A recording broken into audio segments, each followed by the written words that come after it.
de absorver e estocar uma grande quantidade de carbono. Se o aquecimento global gerar uma realidade, o que a gente pode fazer? Bem, além de poluir menos e evitar desmatamento, temos que buscar alternativas para tirar o excesso de carbono da atmosfera. Como?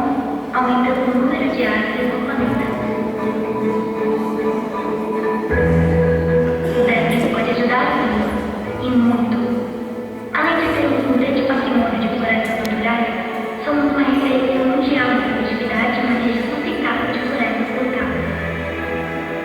Elas são cultivadas em mosaicos e convivem em harmonia com uma mata nativa. Também não competem com a agricultura tradicional, mas ajudam a complementá-la. As florestas plantadas absorvem mais gás carbônico da atmosfera porque estão em constante e rápido crescimento e, quando uma árvore é colhida, outra é cultivada no seu lugar. Por isso, temos que preservar as florestas naturais e incentivar o manejo sustentável das florestas cortadas. No Brasil, as florestas plantadas para fins industriais absorvem 1 milhão de toneladas de carbono ao ano na atmosfera.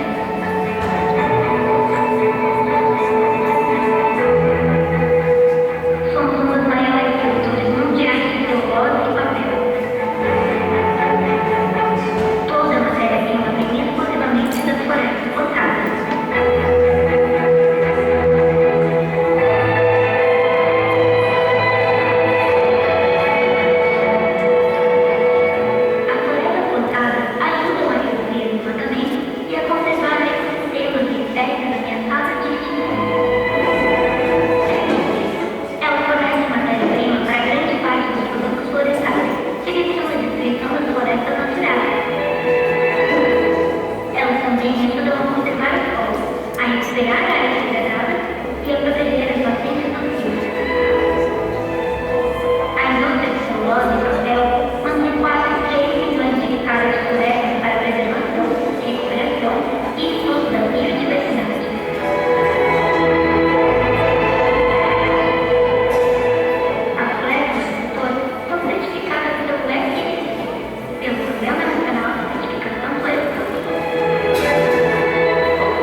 Bom, pensando nesse processo, nessas projeções que vocês viram, a questão é mostrar para vocês a importância do setor de florestas plantadas como alternativa de renda, diversificação, o foco aqui, inclusive, do projeto que nós temos na Cooperval, diversificação na propriedade rural, então não é aproveitamento de áreas ociosas, aproveitamento de áreas marginais, com menor produtividade agrícola ou pecuária, certo? Com a integração de florestas plantadas, no caso, maciços florestais, e uma nova alternativa de renda. Então, de áreas que você não está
meio ambiente, então pensando hoje no dia do meio ambiente, para vocês terem uma ideia, o setor de florestas plantadas é o setor que mais preserva no país.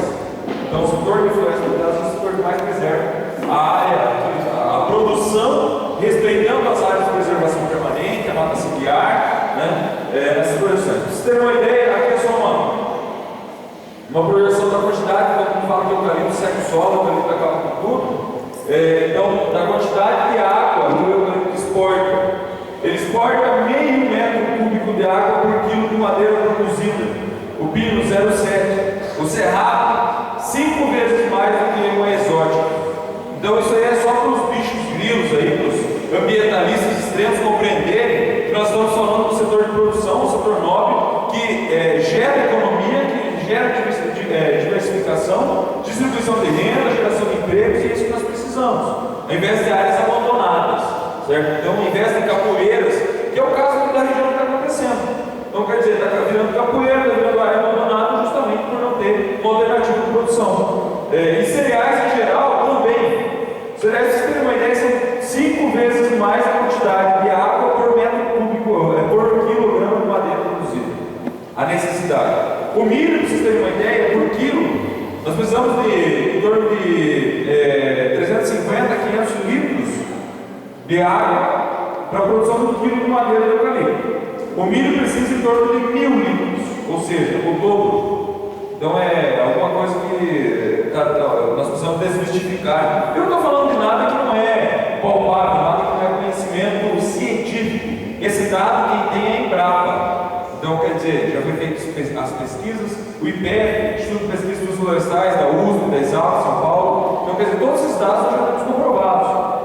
O arroz, para vocês terem uma ideia, são 9 vezes mais água para produzir 1 quilo de arroz do que o eucalipto, do que 1 quilo de madeira de eucalipto. Então, tem que tomar muito cuidado com o que a gente fala. Eu diria que o eucalipto é um grande utilizador do recurso hídrico, porque o potencial dele de pegar 1 litro e transformar em quilo, ou seja, é o dobro do que o milho.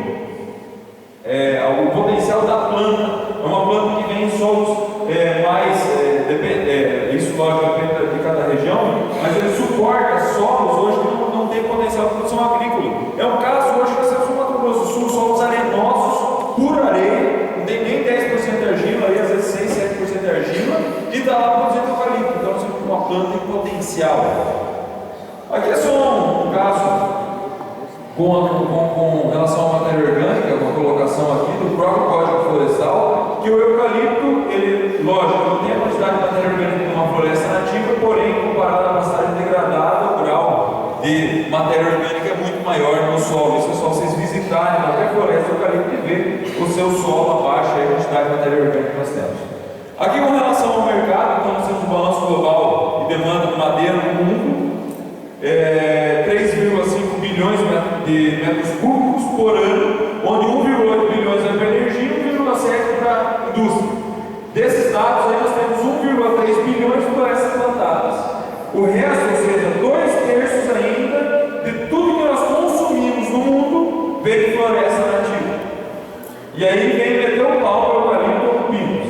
Aí eu faço uma pergunta: será que o pessoal está compreendendo a importância dessas florestas? A cada floresta plantada de eucalipto ou pinos, você está diminuindo a utilização de florestas nativas. E é isso que nós precisamos compreender, trabalhar com o lado comercial das florestas. Então, esse é o projeto, até para quem talvez não conheça o projeto que nós temos aqui com a Cooperval, seria produzir florestas plantadas para suprir a demanda. Demanda qual é? No decorrer da apresentação aqui, eu vou mostrar um pouquinho do que nós utilizamos a madeira no dia a dia. Hoje até eu estava com a Nívia aí, ela falou assim: mas o prego é feito de eucalipto? Sim. Vocês sabiam que o prego é feito de eucalipto? Vocês sabiam que a Gerdau tem até inclusive um clone que chama GG100? Essa estrutura que vocês estão vendo aqui é toda ela de alvenaria, né? Será? Será que ela não tem ferro de sustentação aqui? A Gerdau tem inclusive um GG50 que vai comprar nas lojas de materiais de construção. Esse GG50 tem eucalipto no meio, para quem não sabe. As principais siderurgias, aqui, distribuição de áreas de plantios de eucalipto e pinos por estado. Minas Gerais hoje é a líder, Paraná está em terceiro. Por que ela é líder? Para vocês terem uma ideia, Minas Gerais tem 1.600.000 hectares de eucalipto plantado para a produção de aço florestal e ferro usa. O ferro que se utiliza no dia a dia, inclusive para ferrar cavalo, certo? Para os cavalos estar desfilando, para ferradura, para tudo. Não se usa ferro para tudo? Fernando que diga, né? Usa bastante aí na metalúrgica, então quer dizer, você usa ferro para tudo. Vem da onde?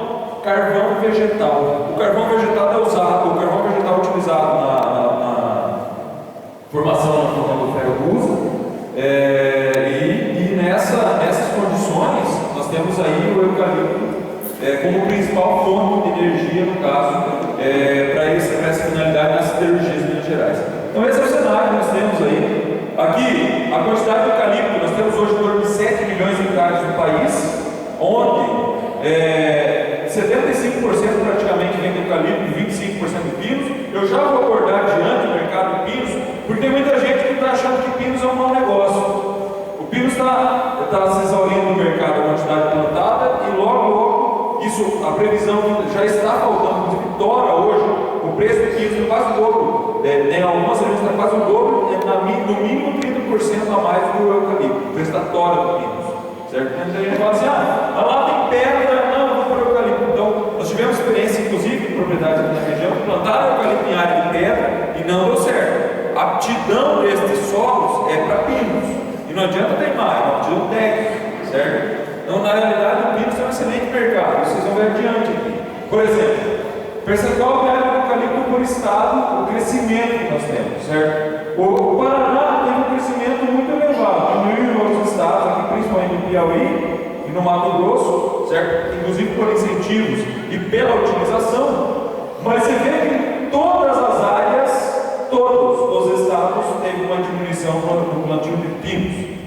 Todos. Isso aqui é dado de 2012, há exatamente 45 dias atrás, um mês e meio atrás. Isso não é atualizado, chega a sair forte. Então, quer dizer, um dado para os produtores plantados que cai como uma luva para quem está, inclusive, precisando implantar químico nessas áreas mais técnicas, que são áreas pedregosas com essa finalidade. Aqui uma outra característica, pensando no dia do meio ambiente, né? A característica das plantios e outros grupos de espécies, principalmente das nativas. Então, nós temos uma demanda nativa muito grande e está diminuindo a quantidade de área de plantio de nativas, sendo que nós temos só cerrados, lâminas, couros, molduras, ripas, caixitaria, estruturas imóveis, fósforos, lápis e carretéis. Isso aqui é feito para o eucalipto chifólico, que muitas vezes, as pessoas estão abrindo os olhos, que a araucária deve ser implantada para cortar. A araucária sim deve ser implantada para cortar, mas deve ser implantada. Então é uma nativa que vai se extinguir logo, pela falta de consciência de nós, seres humanos. Nós somos responsáveis por tudo isso.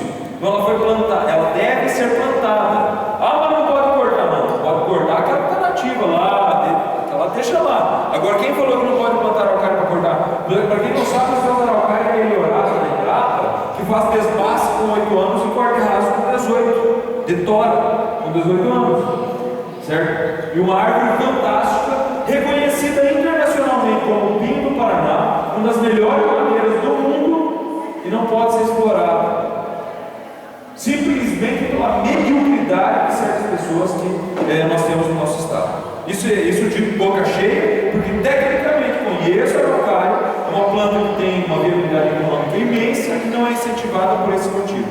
O quê? Não sei o que acontece pelos bastidores, na verdade eu sei, por isso que eu estou falando isso. Então tem que tomar muito cuidado, nós precisamos ser um pouco mais incisivos, nós precisamos nos unir mais com relação a isso, porque são árvores nativas fantásticas que estão deixando para trás, inclusive de exploração econômica.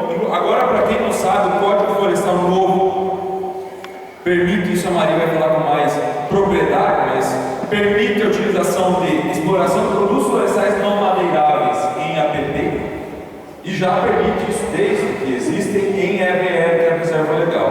Ou seja, exploração do pinhão é não madeirável. Quer dizer que na mata ciliar eu vou poder ir lá só pegar o pinhão. Antes não podia, né? Porque o ser humano não pode conviver com o meio ambiente. Imagina lá pegar um pinhão no meio da mata ciliar, é um absurdo isso.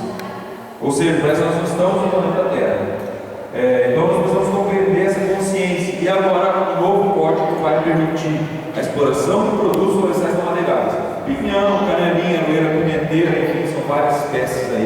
para se explorar, inclusive em APP e reserva legal. Na reserva legal, 60% da área pode ser usada com exótica, 40% com nativos. E as 40% inclusive com nativos de exploração econômica. Ou seja, araucária, aroeira, eu acabei de falar, aroeira pimenteira, nós temos aí várias outras espécies nativas aí que podem ser utilizadas com um resultado fantástico, o próprio angico, enfim, são várias espécies que podemos utilizar. Aqui é só para vocês terem uma ideia da demanda que nós temos e da oferta com relação ao mercado. Cada vez mais demandando, só cada vez diminuindo a quantidade plantada.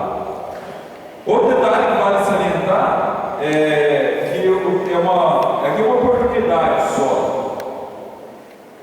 Os custos de produção aumentaram significativamente. Os custos, ou seja, aumentou o adubo, aumentou a muda, aumentou tudo. E a produtividade do Brasil, vergonhosamente, continua a mesma. A produtividade dos últimos anos, vergonhosamente, continua a mesma. Então, ou seja, eucalipto, quantos anos se fala que 40 metros cúbicos por hectare ano? Dizendo que nós temos aqui no norte do Paraná 80 metros cúbicos por hectare ano. Nós temos a área aí tranquilamente acima de 60. No estado do Paraná, todas as áreas praticamente acima de 60 metros cúbicos por hectare ano. E aí falar que o Paraná não pode produzir mais do que 40, não só o Paraná, mas o Brasil como um todo. Então os custos aumentaram, só que a produtividade continua a mesma. Aí eu não entendi. Lógico, a inflação. Por isso nós precisamos projetar melhor as nossas áreas. Então, aqui com relação à produtividade e aqui com relação à importação e exportação. Eu não sei se os senhores sabiam, mas o Brasil importa madeira. Vocês sabiam disso? E em grande quantidade. E além de importar madeira em grande quantidade, nós ainda temos um déficit. Mesmo importando, nós continuamos com déficit, certo? Ou seja, será que nós precisamos, não precisamos começar a enxergar mais a oportunidade? Mandam madeira para a China e natura para receber um lápis feito em China. Isso é uma vergonha, gente. Mandam madeira para a China para receber, quem não sabe, papel da China. O Brasil, inclusive, importa papel da China, importa pinos do Chile. Nós não temos potencial para produzir Chile aqui, pinos aqui no Brasil. A Clear, que é madeira limpa, o ano passado importou, numa semana, uma empresa aqui do estado do Paraná, que em Ponta Grossa, importava 11 bitrens por semana. Ficou 2 meses, se não me engano, trazendo. Só para vocês terem uma ideia, para painel.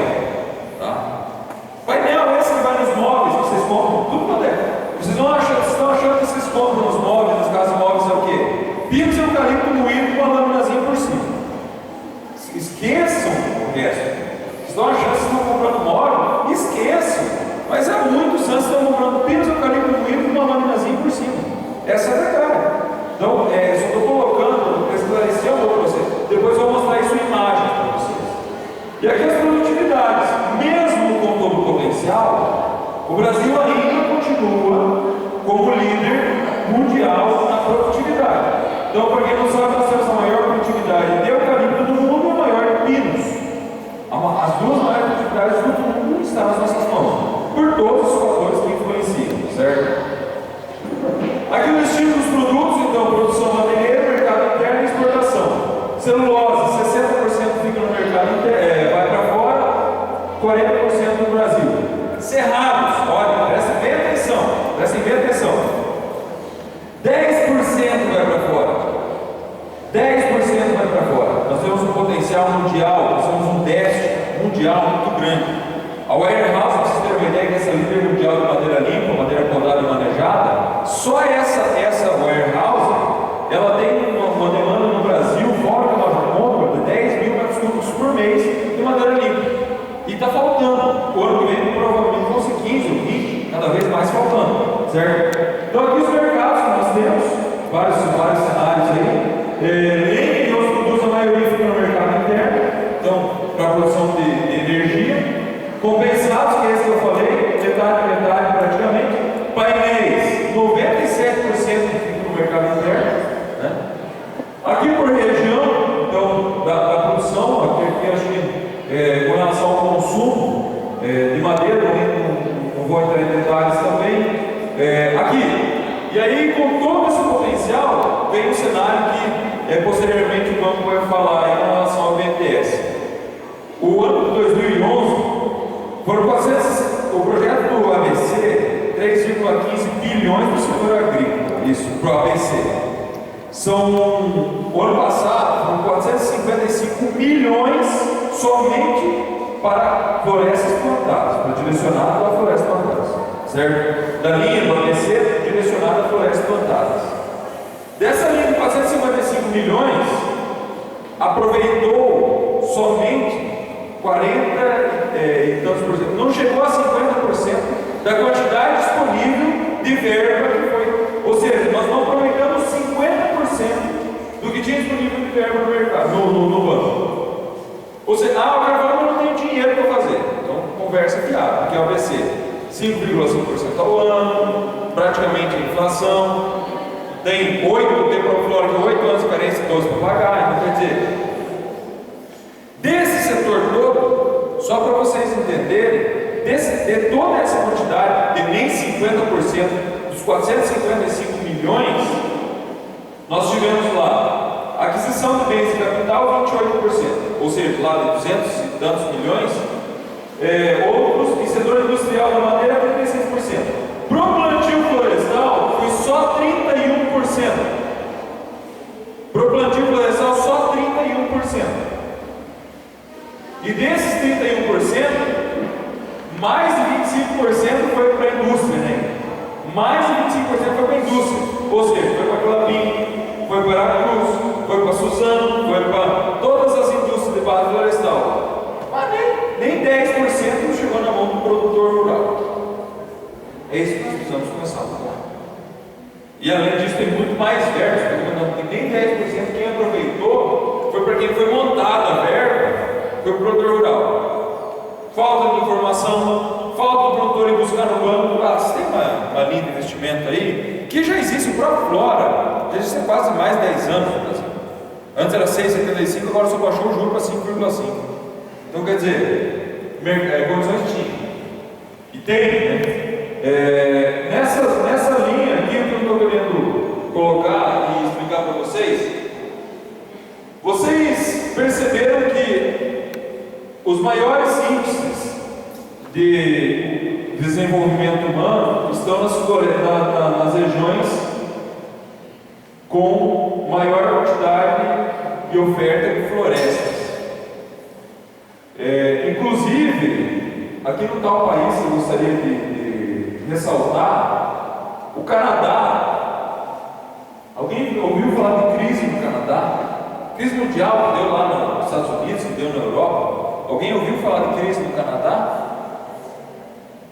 Por exemplo, uma grande quantidade de florestas plantadas, plantam, demoram muito mais para produzir que o Brasil, mas os avós plantam para os netos, e aí, sucessivamente, os netos, quando ficarem mais velhos, eles têm uma cultura de produção de florestas plantadas, certo? Então, por que eles vão entrar em crise?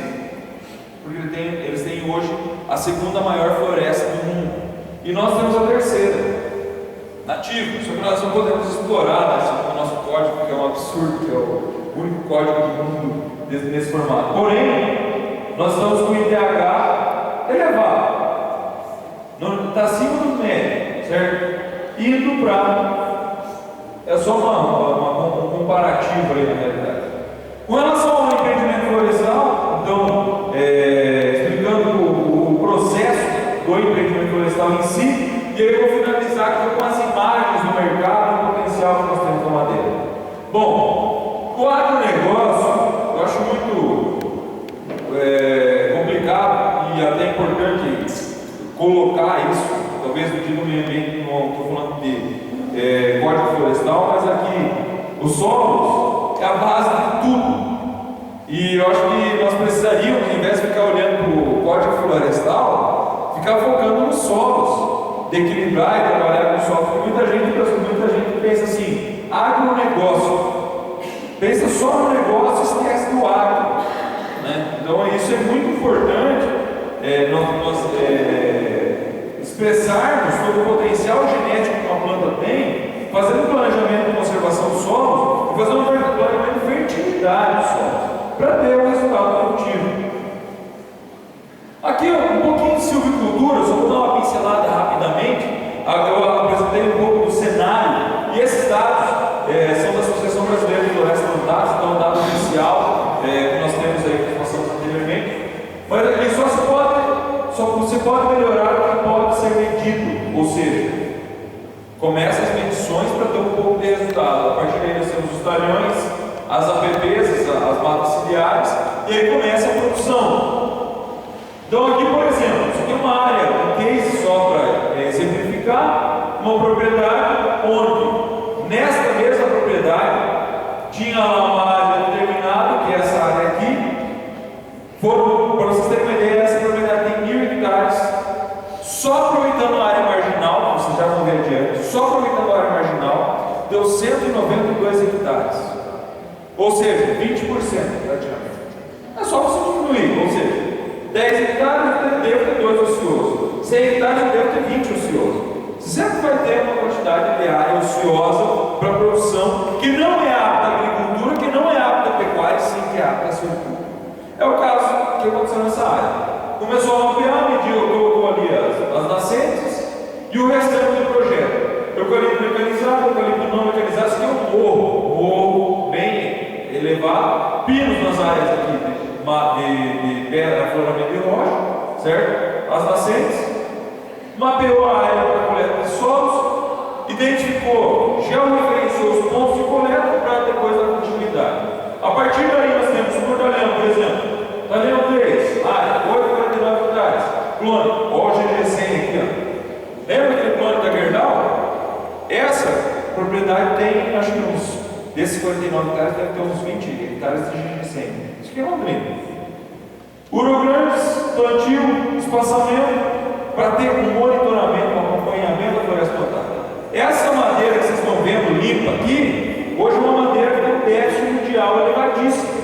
E nós temos até uma parceria com esses líderes mundiais da aquisição dessa madeira. E aqui a quantidade da área, desse cantinho que vocês viram, 49 hectares, os talhões separados. Aí, os 49 hectares, eu só estou alertando para vocês, os 20%. Se pensa em 100 hectares, vocês vão ter lá, 40 alqueires, por exemplo, 100 hectares, vocês vão ter 20 hectares perdidos. Tenho certeza disso, ociosos, subutilizados. Então, está aqui, ó, essa inclusive é aprovada pelo BNDES, essa área ABC foi aprovada pelo Banco do Brasil no projeto do ano passado, o produtor rural normal, e foi aprovada pelo BNDES pelo Banco do Brasil. Então, aqui nós temos esse cantinho aqui, foi os 49 hectares. Aqui é tudo agricultura aqui no meio, gente. Nós não estamos aqui utilizando nenhuma área de agricultura, tá? Desses 192 hectares dessa área, tem clivoso, indo do Londrina para Tamarana, já é em Tamarana praticamente. Então é bastante montanhoso, quer dizer, é muito parecido com o perfil aqui da região. Vocês podem ver, tudo isso aqui é morro, tanto que essa linhazinha azul aqui é o topo do morro praticamente. O restante é tudo área ociosa, tudo área subutilizada. Tudo área subutilizada, tá? Um pouco sobre o plantio do modo geral. Então aqui nós temos uma raiz bastante estruturada, isso aqui devido à correção e equilíbrio dos solos. Trabalhou aí com solo, clima e planta, você vai ter definir o nível de manejo e aumentar a produtividade. E aqui um exemplo bem clássico do perfil que nós queremos trabalhar. Isso aqui é uma floresta mal plantada, mal manejada, vamos dizer assim, largada, certo? Demora muito mais para produzir, chegou na serraria, o que vai ter de aproveitamento? Qual a diferença para essa aqui? Então, essa é a proposta que nós temos nessa filosofia de silvicultura aplicada. Aqui um exemplo claro, um produtor rural, certo? Também um programa de parceria florestal, com 4 meses de idade. Aqui, um solo de pedra solta, 2 meses e meio, 7 meses, 9 meses, 1 ano, 2 meses. Aqui em Rolândia. Aqui 23,1, aí tem gente que fala do declive. Vocês estão vendo a direção que estão essas árvores aqui, da primeira para a última lá embaixo? Isso aqui é declivosa. Não é só no raso, daí seria pinos, mas é declivosa, certo? Isso aqui está com 2 anos e meio. 2361, Curiúva, clima igual ao daqui. Curiúva, o clima é igual ao daqui. Se pegar até 5 anos, 8 anos, tora, já limpa, né? E aqui 14 anos. Floresta para biomassa. Isso para queimar em caldeira, para peletizar, para fazer celulose, porque for bem, fala assim, mas eu não quero produzir para serraria, eu quero produzir para biomassa, para peletizar ele.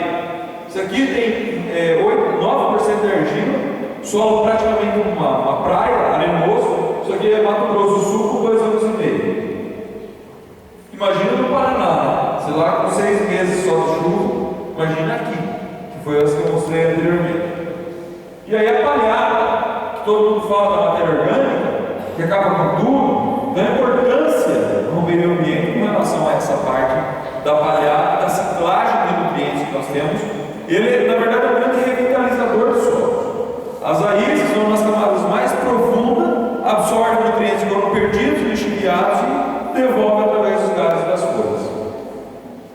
E aí o cenário de floresta plantada em consonância com as florestas nativas, os mosaicos florestais. Esses são os mosaicos florestais de áreas bem corrigidas. Isso aqui tem correção, fertilização, adequação do ônibus para dar um resultado.